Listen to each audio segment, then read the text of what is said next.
Искам да преминем през един друг етап с едни стихотворения, които са нещо по-друго. Сега ще прочета. Сега приготвил съм 5, ако ги изтърпите, 5 ще ви прочета. Ако ги изтърпите, ще ви прочета 3. Първото се казва "Към Хамлет в нашите души". Той е по монолога на датския принц и звучи нещо така. О, принце! До кога ще те измъчва онзи твой въпрос? Да бъдеш или не? Къде да бъдеш? В страна, в която никой не желая да бъде отговорен. Там, дето сенаторите в парламента са стари кранти, търсещи покой. Мъглата от въпросите боли, а ти, зациклен в своята дилема, се люшкаш като лодка в океан и търсиш бряг, на който и Петкан е минало. О, принце! До кога? Не препрочитай книгите, които те водят към света копнежен. Реалността е звяр, резиналата му уста поглъща красотата на мечтите. Хорацио все в кофите се рофи, търсиш букви, за да се изхрани. Бернардо е страхливец, затова е вече с охрана. Не чуваш ли гласа отвъден, който те взове? Не стой на гроба на баща си, плувнал в печал и сълзи. Върви! Срещни се с призрака и намери го отговора там. Да бъдеш или не? Бъди! За да ни има нас и другите след нас. Бъди! В небитието има битие, което отвратено от дилемите моли да решиш. О, принце! На кръстопъти тя стои Гертруда. Да бъда или не? Въпросът Хим се впива като пика в кого ли не. Офелия мълчи, чака. Да! Грешницата крие си греха. Може би единствено от мрака ще дойде светлина.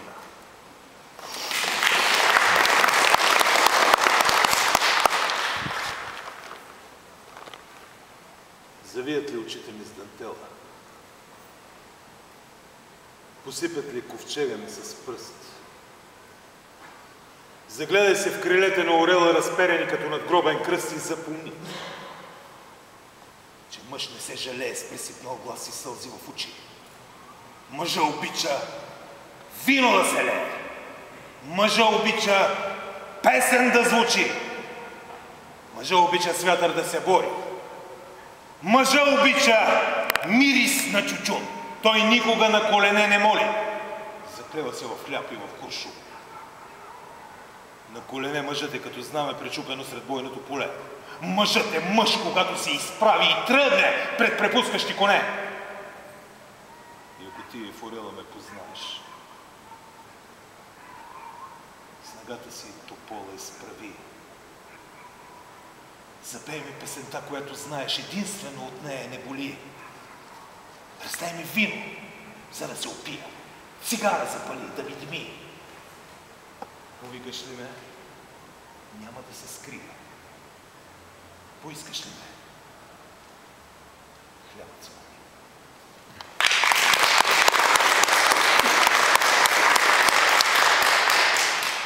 Последни желания. В гроба ми сложете 3 неща. Цигари, водка, снимката на мама. Бързо ме завийте с пръста, да мога само с тях да си остана. Пороците, нужни са ми там, а мама ми е нужна за съвети. Аз грешен съм, това прекрасно знам, зато и ще си ги стискам в ръцете. Снимката сложете до сърцето, за да усещам майчиния пулс. Не знае как е там в небитието, но с мама и безвкусното е с вкус. Сега, наверно, тя ще се разплаче. Не иска да говоря за смъртта. Животът като хвърляното зарче завърта се, но спира в пръста. И затова, щом вече хвърлян зара, все още като пумпал се върти. Не е порок ни водка, ни цигара, любов са всички майчини очи. Сълзи. Не на празно 3 неща желая. Дано с думите ви заразя. Животът ти спринтираш, не измаря, щом има пелек даже под пръста. По моите стихове. Моите стихове не се декламират. Тяхната сила е в друго нещо. Искам всеки да ги разбира и ако може да ги усеща. Не ползвам тежко звучащи думи, темите взимам от битието. Не е нужно всички стихове да сте чули. Един е достатъчен да докосне сърцето. Поет професия знае, че няма. Стихове пиша, защото мога. Неуспехите ми не са лична драма, успехите са заслуга на Бога. Не съм маняк, но имам амбиция да накарам четеца да ме обича. Стиховете ми са като моята визия, аз модерно не се обличам. Разказах ви колкото мога, за който не стига, нека да пита. Обичам да пиша ужасно много, затова и този стих опитах.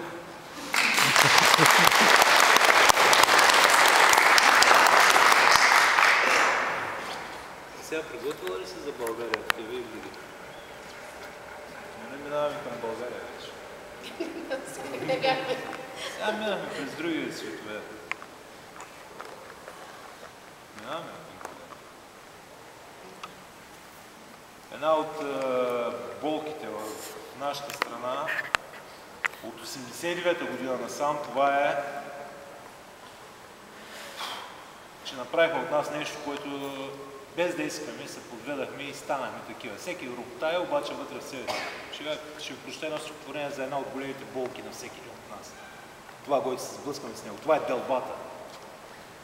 Научиха ни да делим пари, имоти и земи. Все хищнически се стремим към по-спокойни бъднини. От алчността омраза блика и здрава хватка ни души. Един за друг сме все сърдити, спокойствието се руши. Болести не знаем, но нови телата сграбчват здраво в плен, но за дълбата сме готови, щом нужно е и да умрем. Делиме всичко при раздела сражението на гладен пес. Ако сгрешим, пак от начало с наложен личен интерес. Но как да поделим луната, която виждаш ти, щом аз си ползвам също светлината в късния среднощен час? Това е един риторичен въпрос накрая.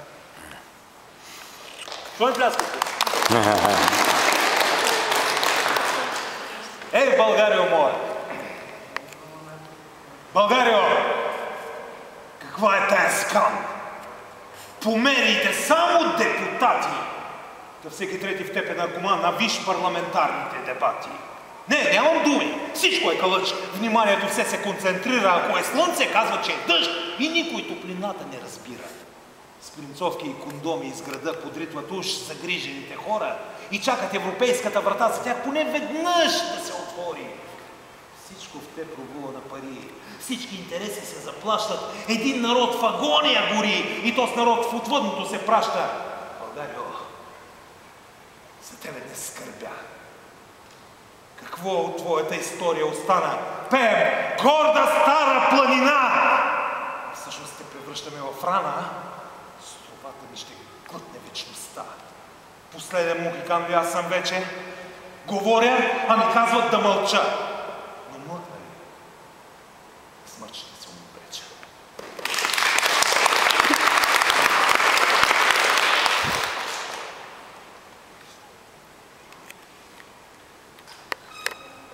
Мила Родина, ти си. Това го писах за един 3 марта. На този празник буца ме задавя. Не съм щастлив, а нещо ми горчи. От 5 вековни плюнки и шамари сълзи текат. И още ме боли. Протича гной от тази люта рана. Мехлем за нея никой не откри. Кънти в мене писък от Балкана. Безсилка над мечтите ни ми виси.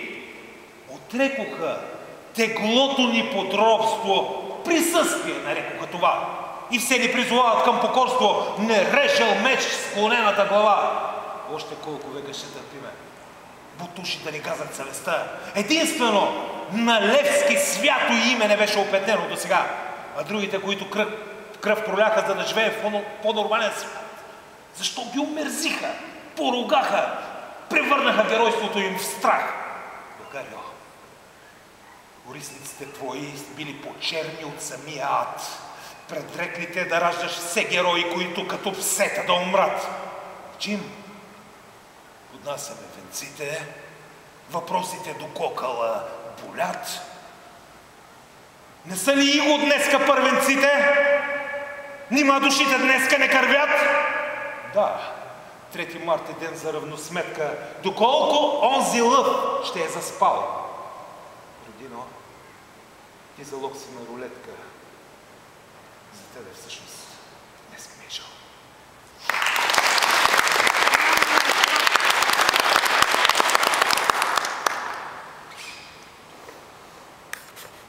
Чао! Надявам се, че не от скука си тръгвате. Така, аз предлагам малко да поразчупим, защото то стана наистина като рецитал спектакъл, пък бяхме казали още в самото начало, че поетична среща. Щом има среща, значи трябва да има някакъв диалог, трябва да има някакъв разговор. Ще ми бъде приятно да скажа две-три думи, не аз да прикам, аз вече усещате, че гласа ми.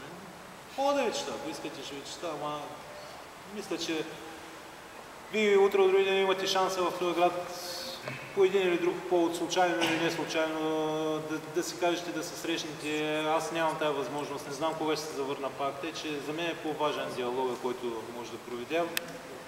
Ако искате, ако не искате, продължаваме да чета. Призовавам ви, както казваше оне по нова телевизия Милен Велчев, към беше.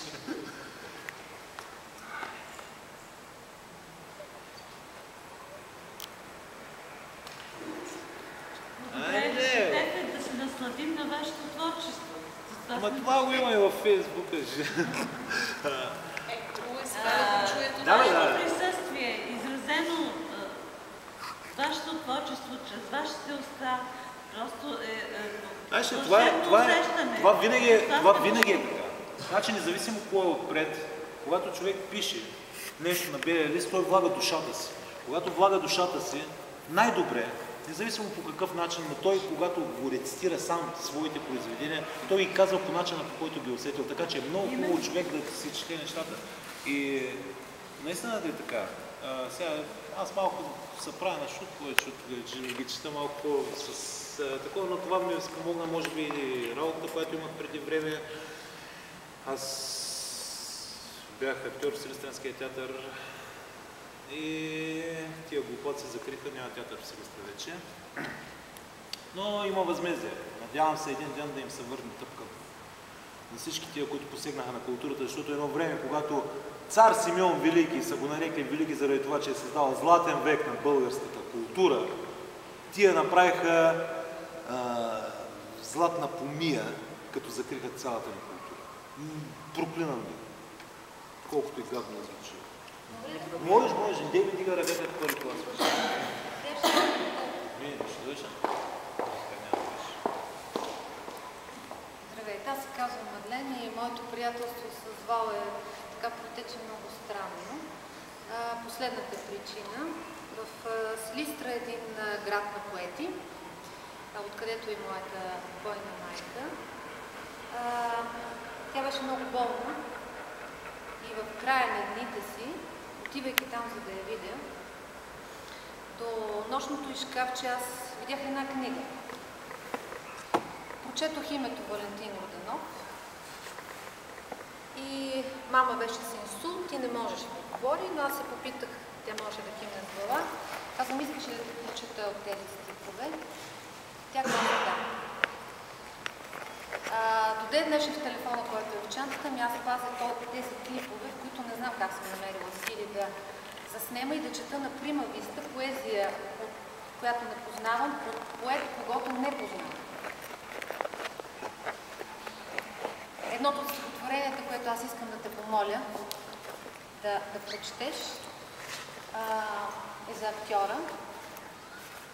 Аз така също плачех, докато го четях. Моята болна майка също просто ронеше сълзи. И когато тя се отиде от този свят, по много странен начин, по Божия начин, ние с Вал се намерихме. Аз го търся.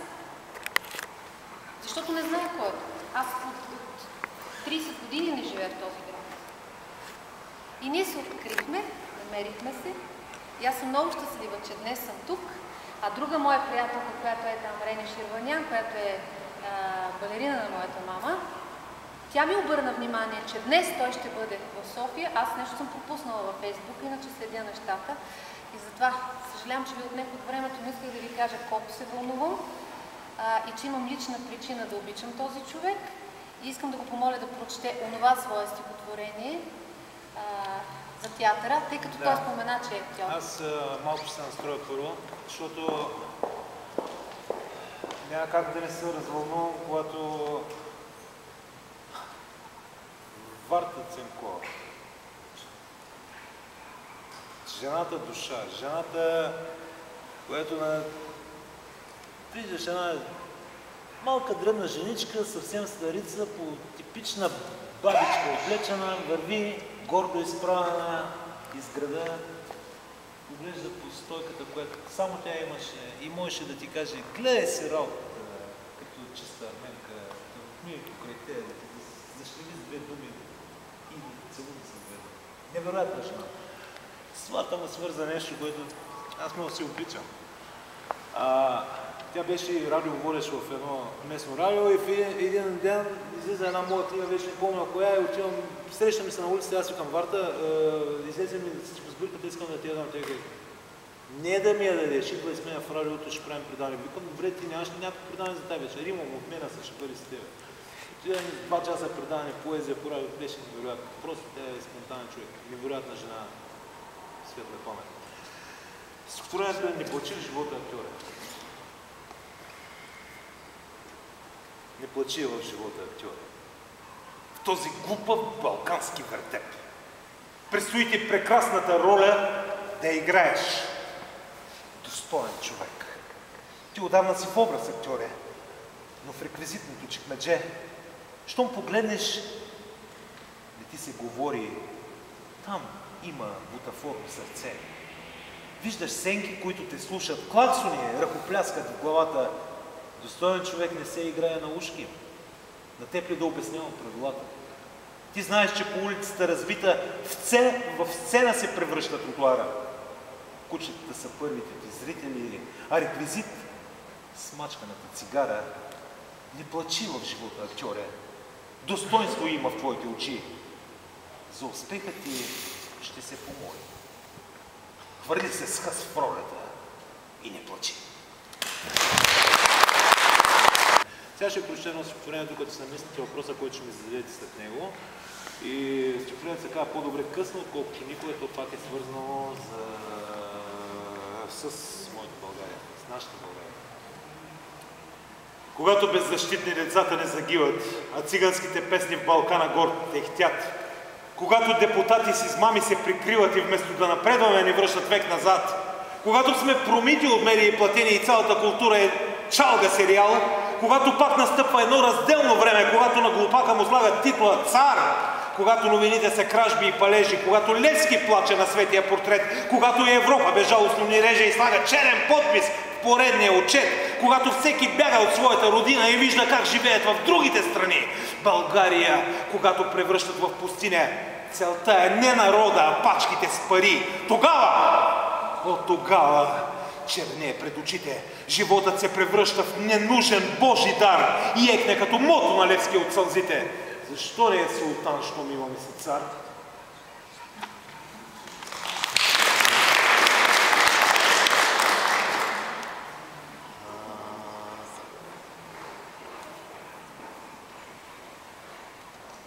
Добре, бе.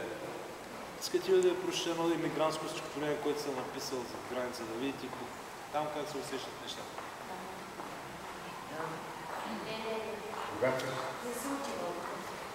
Защото много така и викам. Сега, островни размисли. Да, щял си да скачаш до теб. Не съм щял да кажа. Аз бях единственият там, който фана, ходи да хваща риба и я прибрахме и изпършихме. И моят приятел на другия ден отиде на Темза и фанал една рибка. И един англичанин като го видял и голяма къвга станала, защото му казали: рибата не се взема, трябва да захвърли. И той вика: без тебе, като бяхме, го успяхме да си капнем, пък взема. Аз самичък не можах да... Така, островни размисли. Тук и слънцето даже студее. Вятър смуча от моята плът. Вместо птички, моторите пеят и огласа срамжене деня. Има паркове чудно красиви, но са някак горчиви за мен, като знаят, че моята родина е извезен божествен гоблен. Съпоставка не мога да правя, но въпрос ме измъчва души. Как над моята красива България да изгреят английски звезди? Всеки в нея да бъде спокоен и да има човешки права. Днес звучи в ушите ми воят на народ прокълнат в нищета. Политиците слепи проклинам. Хапя устни и пие кръвта. Моя мила, неземна родино, нека с теб се измерва света. Искам с теб да посрещам зората, искам в теб да живея до край. Но сълзи ми задават душата, че превърнаха в ад твоя рай.